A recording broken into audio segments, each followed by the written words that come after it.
the world the world is always constantly balancing itself, or at least it is always trying to come back to an equanimous balance. Hi guys, welcome back to my channel, Low Budget Wisdom. I'm Marcus, and today we're gonna talk about how everything tries to balance itself. Where there is demand, there will be supply. So this thing, the demand and supply balancing act of the universe, also happens in everything that we hate, right? We sometimes, without realizing it, we might be fueling something that we hate because we hate it. The more you hate something, the more you see it in the world, the more it appears, the more fuel we give it for it to burn, right? So just think about anything around the world that is happening today where we have a hatred towards, or it manifests in the world as a collective, as we as a collective come together and hate one thing and talk about one thing, it becomes reality.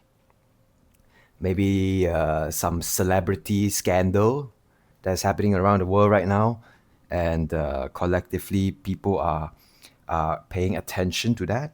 They are choosing to pay attention to that, whether consciously or unconsciously. That thought, that attention itself is what fuels that kind of growth of that particular event, right? This is reflected in social media, on the news, the things that you talk to with your peers.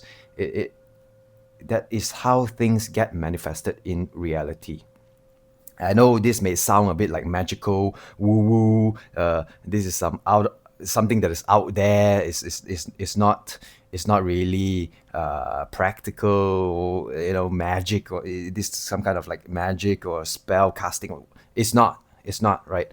If you think about reality, if you think about Earth, everything that has been made and built and designed and produced started off with a collective understanding, a collective thinking, a collective agreement that this thing is possible. If everybody in the world thinks that flying and landing on the moon, having spacemen walking around the moon is impossible, nothing will get manifested for us to have the steps that will be built so that we can travel and walk on the moon as spacemen. If the collective mind is always thinking, man, this plan is not gonna work. Global warming is gonna destroy us. We can't create a fungus or a plastic eating bacteria that can help to dissolve plastic. It's useless. It's too late now. We can't stop global warming. We're all gonna die next year. If everybody thought like that, and if enough people have that feeling and vision together, my best bet is what's going to manifest is we are going to die of global warming next year, right? So it's a no-brainer. We have to become aware and conscious of what we are thinking about, of what we are, putting energy into. And that is what manifestation actually is. It's not some magical woo-woo kind of thing where, oh, I'm going to pray to God and I'm going to manifest. No, it starts from our mind, from what we think, how we feel about certain topics, what we talk about, what we share with other people, what we secretly pray for and hope when we go to sleep. It will manifest outwardly in this 3D reality. Everything in the 3D world, cars, bridges, houses, we manifest with our mind, our thoughts, our emotions pertaining particular things, right? So we have to be careful and try to be as conscious as possible, learn to be as conscious as possible, in the thoughts that we put out into the universe, because that would be reflected and manifested into the 3D reality that we call Earth, that we call home. So going back to the celebrity scandal or something, does it really matter? Or is it just a distraction from what we know we need to do in our lives? How does this celebrity's scandal, cheating on his wife, cheating on her husband, public display of affection on some stadium, on some concert, or you caught them, kissing in a car with their mistress, with their other boyfriend or whatever. How does that affect me? You get what I mean? It's absurd. And then after watching this news and commenting, like, yeah, go get him, get a divorce. You deserve it, girl. Okay, and why am I supporting that? Why do I even bother spending a chunk of my time and energy of my whole day to feel emotional about that? To go and comment about that? To share with my friends, look at this bastard, cheated on his wife. The wife should get a divorce. I can recommend a good lawyer. And then after a while we might think like, you know what? That was so stupid of me. Why did I even do that? Yes, that is the first step to being aware and conscious of why you are doing certain things. If that news is your most exciting part of your life, I hate to be the bearer of bad news, but you need to find something to do. We really got to find something else better to do with our time and energy, with our limited resources on Earth. Every single day is a new day, yes, and we are given a certain amount of energy, a certain amount of time, a certain amount of effort that we can put out in one single day. There is always a limit to that. Are we really going to spend 20% on gossiping? Another 30% on worrying about news that does not actually affect us? Even though we worry about that, it's not going to change anything. Or are we going to use that extra time and effort to do something that means something to us, whatever that may be, right? If you like gardening, go ahead. If you like, shopping, if that makes you feel happy, go ahead. If you like going to the movies, go ahead. If you like to go on hikes, on exercise, on anime convention events, go ahead. But don't spend that on judging other people for how they live their lives. Your way of living your life may be your best for you. That doesn't mean it works for other people.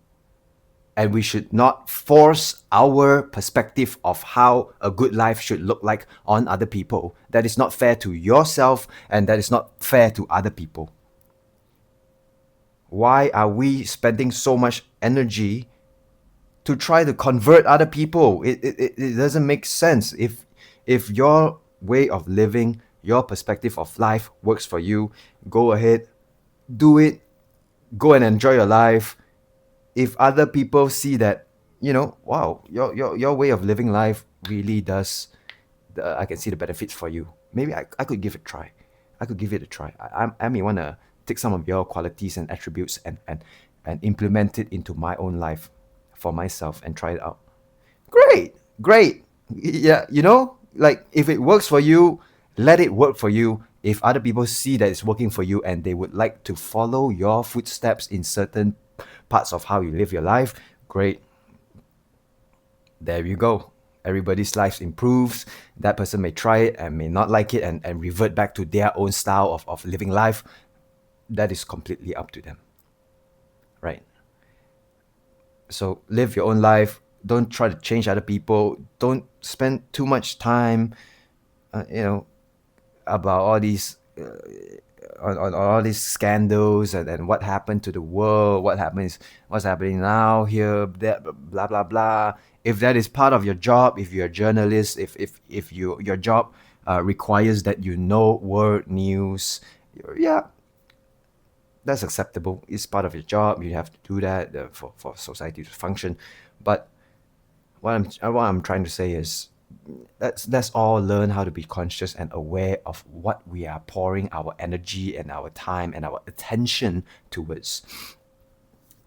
If we keep collectively as a unit, as humanity, if we keep collectively think about, oh, men are all bad, then bad men would start appearing to kind of like prove you right, prove the majority of the people right that there will be bad men. If everybody one day just decided, you know what, men aren't toxic, I have to look within myself and see what are some things that I have to improve on myself as a woman.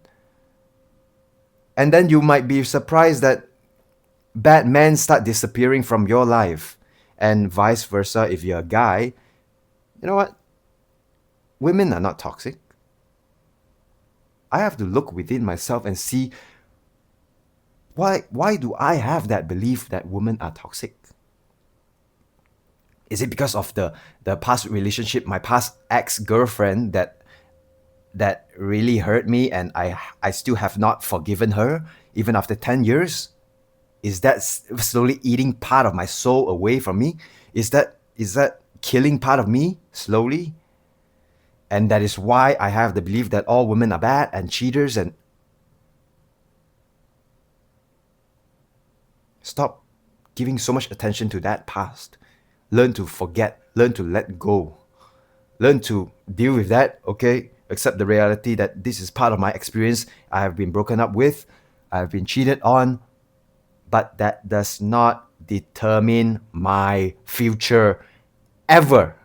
My past does not determine my future. You sometimes gotta speak to yourself like that sometimes, you know, with some grit, with some motivation, with some power, right? You gotta scold yourself sometimes. Nobody else can do that for you. You have to scold yourself sometimes for real change to happen. So be aware, be conscious of what the thoughts you are throwing out there, and live life from awareness, right? Easier said than done, but it's never too late to start. See you guys next one. If you haven't already, please do subscribe if you like my channel. If you like this video, if it resonated somewhat with you, please leave a like. It means a lot to me. And if you have any opinions or something you want to share, leave it down in the comment below. See you guys in the next one. Ciao.